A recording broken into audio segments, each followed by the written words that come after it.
Viewers, उम्मीद करती हूँ खैरियत से होंगे। एक बार फिर से आपकी खिदमत में हाजिर हूँ। व्यूवर्स, आज का जो हमारा टॉपिक है वो है रूह वाला खिलौना।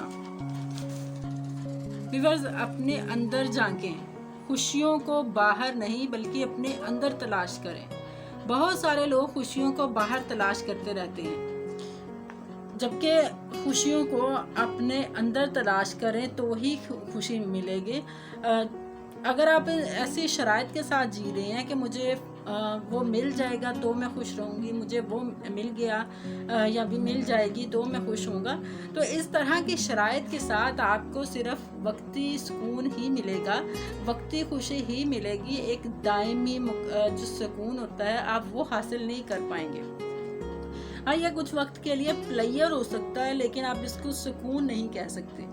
तो वक्ती खुशी होगी, जो कि वक्ती खुशी जो है वो आपको सिर्फ वक्ती तौर पर ही महफूज बनाती है। आप उसके साथ बिल्कुल कंफर्टेबल फील नहीं कर पाएंगे। तो बहुत सारे ऐसे लोग हैं, बहुत से बड़े भी ऐसे हैं कि जो वैसे तो बड़े हो गए हैं लेकिन मेंटली तौर पर वो अभी भी बच्चे हैं।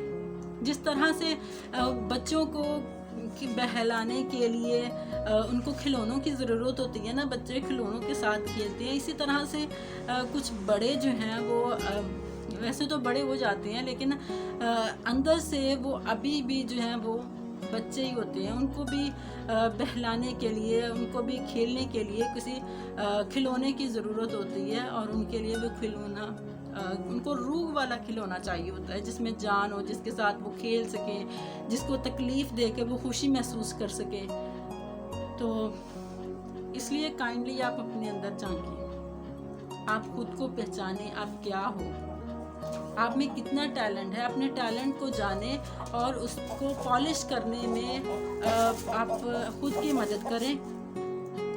तो इसलिए काइंडली मेहरबानी फरमाकर आप उस बचपने से बाहर निकल आएं। ज़िंदगी बहुत हसीन है, आपको बहुत सारे मौके, अपॉर्चुनिटीज़ मिलने वाली हैं, उनसे पूरा भरपूर फ़ायदा उठाएं और ज़िंदगी को एक एक लम्हे को अच्छे तरीके से इंजॉय करें, और उसको इस तरह से बना दें कि आपको एक अपने यानी कि जब ये माजी बन जाए तो आप जब इसको याद करें, इस लम्हे को, तो आपके चेहरे पर एक बहुत ही पुरसुकून सी मुस्कुराहट। वीडियो अच्छी लगी हो तो लाइक कीजिएगा, शेयर कीजिएगा, कमेंट कीजिएगा, दुआ में याद रखिएगा।